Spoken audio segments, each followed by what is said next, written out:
అమ్మాయి అడవిలో ఆకుకూరలు కోస్తూ ఉండగా ఈమెకు అక్కడ ఒక షూస్ కనపడతాయి. అయితే ఎవరూ లేకపోవడంతో ఆ షూస్ ని ఈమె తీసుకుంటుంది. ఆ తరువాత ఈమెకు దూరంగా ఒక క్లాత్ ఎగురుతూ కనపడుతుంది. ఈమె అక్కడ ఏముందో చూద్దామని దగ్గరికి వెళ్తుంది.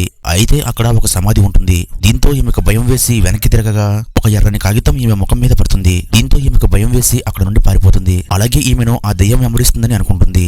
ఇంతలో ఎవరో వెనక నుండి వచ్చి ఈమె భుజం మీద చేయి వేస్తారు. అప్పుడు ఈమె భయంతో గట్టిగా అరుస్తూ ఉంటుంది. కానీ అది ఎవరో కాదు, ఈ అమ్మాయి అన్న. ఆ తరువాత వీరిద్దరూ కలిసి ఇంటికి వస్తారు. అలాగే ఈ అమ్మాయి తనకు దొరికిన షూస్ ను తన తండ్రికి చూపిస్తుంది.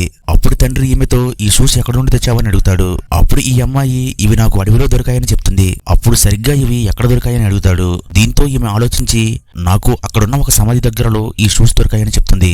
అప్పుడు తండ్రి వీటిపై ఎవరైనా చేతబడి చేసి ఉండొచ్చని వెంటనే వీటిని పాడేయమని చెప్తాడు. కానీ ఈ అమ్మాయికి ఈ షూస్ ని పాడేయడం ఇష్టం ఉండదు. అందుకని వీటిని తీసుకువెళ్లి తన మంచం కింద పెట్టుకుని నిద్రపోతుంది. మరుసటి ఉదయం తన కూతురు బ్రేక్ఫాస్ట్ చేయడానికి రాకపోవడంతో ఏమైందో చూడమని తన కొడుకుని పంపుతాడు. కానీ ఈ కుర్రాడు తన చెల్లిని చూసేసరికి షాక్ అయిపోతాడు. ఎందుకంటే ఈమె ముఖమంతా ఎర్రగా మారిపోయింది. వెంటనే ఇతడు అద్దాన్ని తెచ్చి తన చెల్లికి చూపించగా తన ముఖాన్ని చూసుకుని ఈ అమ్మాయి కంగారు పడిపోతుంది. ఇంతలో అక్కడికి వీళ్ళ తండ్రి వస్తాడు. అతడు కూడా తన కూతురు ముఖాన్ని చూశాక ఎందుకని ఈ ముఖం ఇలా మారిపోయిందని అంటాడు. కానీ ఈమెకు ఏమైందో అసలు తెలియదు. అప్పుడు తండ్రి ఈ అమ్మాయి కాళ్ళను చూడగా ఈమె ఆ అడవిలో దొరికిన షూస్ వేసుకుని ఉంటుంది. వెంటనే ఈ అమ్మాయి అన్న ఈమెను ఆ అడవిలోకి తీసుకువచ్చి అదే సమాధి దగ్గర ఒక గొయ్యిని తవ్వి ఈ బూట్లు ఆ గోతులో పెట్టి పాతి పెడతారు. తర్వాత ఏమైందో తెలియాలంటే వీడియో లైక్ చేసి ఛానల్ సబ్స్క్రైబ్ చేసుకోండి.